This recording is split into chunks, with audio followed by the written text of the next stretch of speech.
Welcome to Tea Time, my friends, a place where I muse about my gender transition experience and in the process aim to comfort and inspire others to a greater level of self awareness. I am Artemis, enjoying a cup of spiced pear pie tea courtesy of the Rosenvine Gift Company. And before we crack into the main can of worms for this video, I strongly recommend you checking out the introduction video that I did for this mini series on the new political religion of Wokeism. Link above and in the description box below. The video you are on is a continuation of exploring how woke ideology is plaguing the LGBT community with destructive and destabilizing thought. I am not attacking individual people or even the merit of certain ideas within ideologies.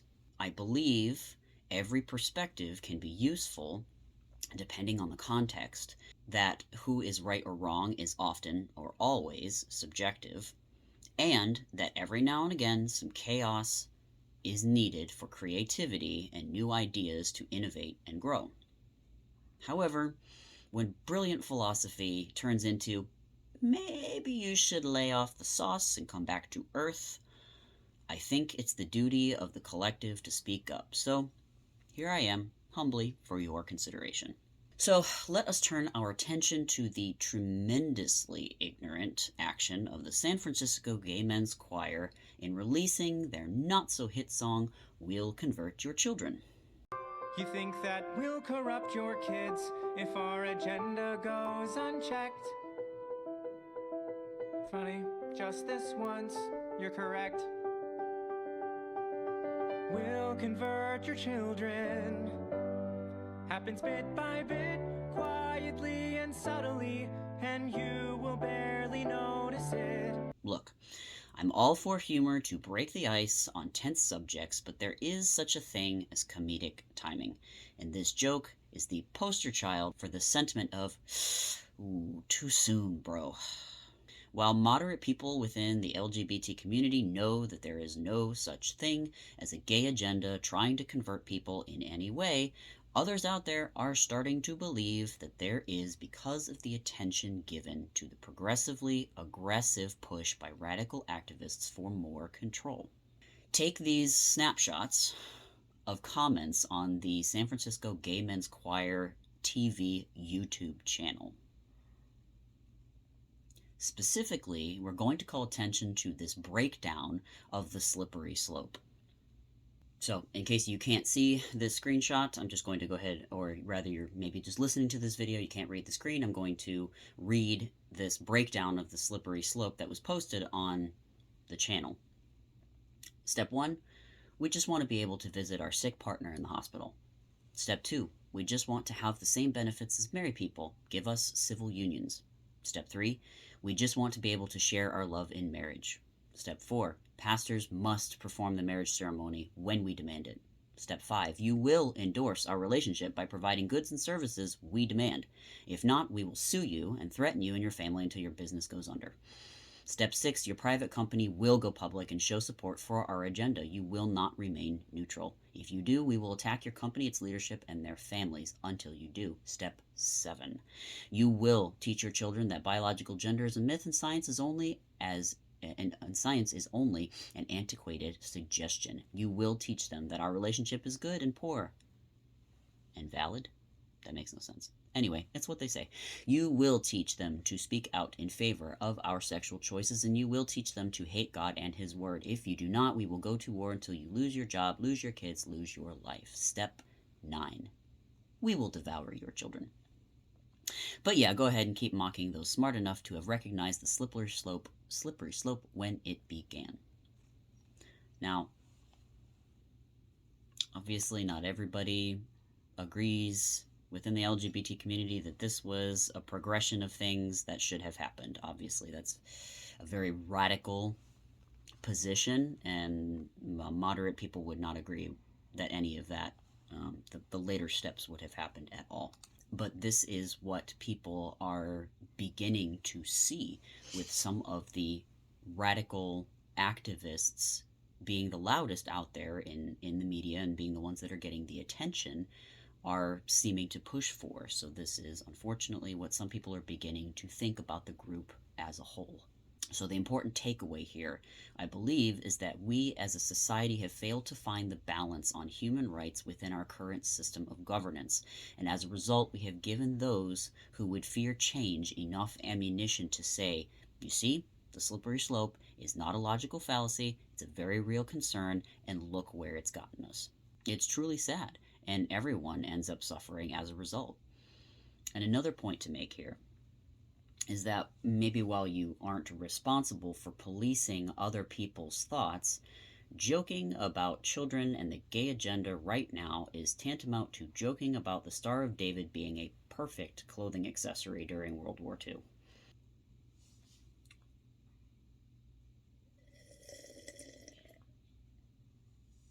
Also, if you really were joking, the passive aggressive, backhanded comment of, Will convert your children.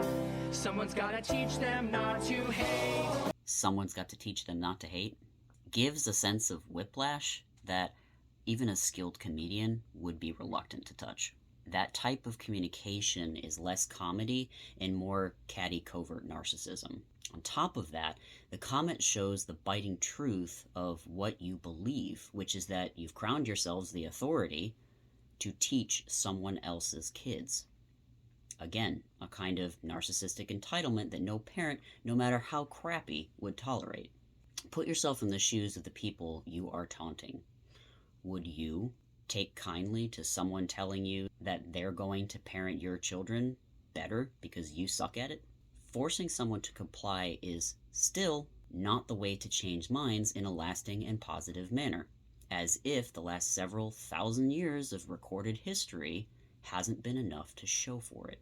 The path to hell is paved with good intentions, and it's important to remember that it's too easy to get stuck in the I'm right, you're wrong mentality and follow the absolutist perspective right down to totalitarian intolerance. You insisting that you must take responsibility for parenting someone else's kids because you feel that they are not doing the right job is as narcissistic and intolerant as the hate you're supposedly fighting.